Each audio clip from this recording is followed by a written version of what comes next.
is your First Alert 5 weather with Alan Rose. And our forecast, warming through early next week, which means red flag warning conditions return. We did see this in effect near the Decker fire today until 8 o'clock. It has since expired. Pretty quiet this evening, but this goes back into effect tomorrow at noon, continues till 8 p.m. for Chaffee and Fremont counties. Winds gusting around 35 miles per hour. Plus, it will be tinder dry with dry fuels, adding to the main fire weather threat. So critical fire weather conditions return tomorrow. Tonight, it's 49 in Salida, winds down around 10 miles per hour, and humidity at 11%. What is the reason for the high fire danger? We have high pressure overhead and a weak system trying to move towards southern Colorado. That's going to help to enhance the wind across the area and bring in unseasonably warm temperatures. So on Monday, daytime highs even warmer than today by about 3 to 6 degrees on average.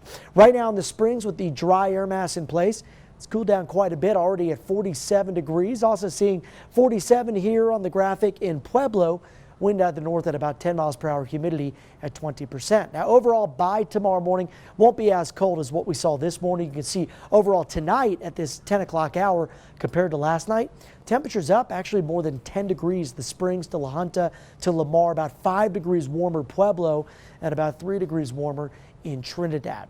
All right, so your Monday morning forecast, 6 a.m. temps in the 40s in Canyon City, 20s for Pueblo, 30s in Monument, 30s in the Springs. By around 11 a.m., if you're taking an early lunch, you'll see temperatures here in the mid-60s for Pueblo to La Junta, Walsenburg and Trinidad, already in the upper 60s. And we'll stop it again at 3 p.m. Check this out. Mid-60s Woodland Park. It's one of the cooler spots. 75 in the Springs and up near 80 degrees tomorrow afternoon under mostly sunny skies. So here's a more detailed look at the Springs and Pueblo forecast tomorrow. 30 degrees in Pueblo early. That's going to be one of the fewer spots that is below freezing tomorrow morning. I think we'll see less of those over the next couple of days as the air mass does warm.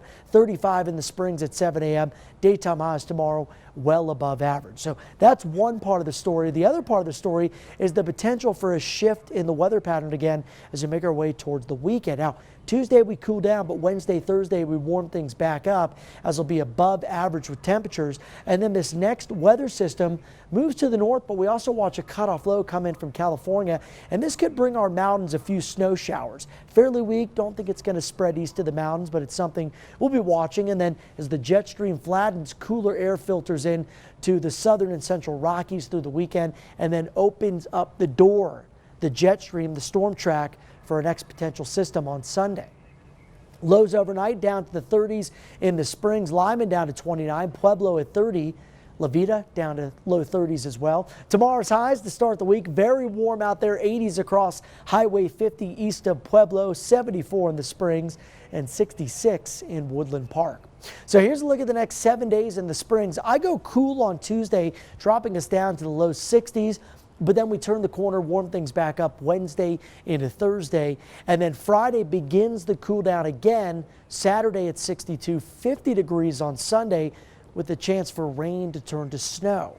Pueblo, 80 degrees on Monday, breezy tomorrow. Could see some more wind on Thursday with that system coming out of California. Canyon City dropping down to the 60s Tuesday. Then we rise back up to the 80s on Thursday. Cooling down again for the upcoming weekend. And for Woodland Park, temperatures here in the 60s to start the week, down to the 50s Tuesday, then rising back up Wednesday and Thursday. So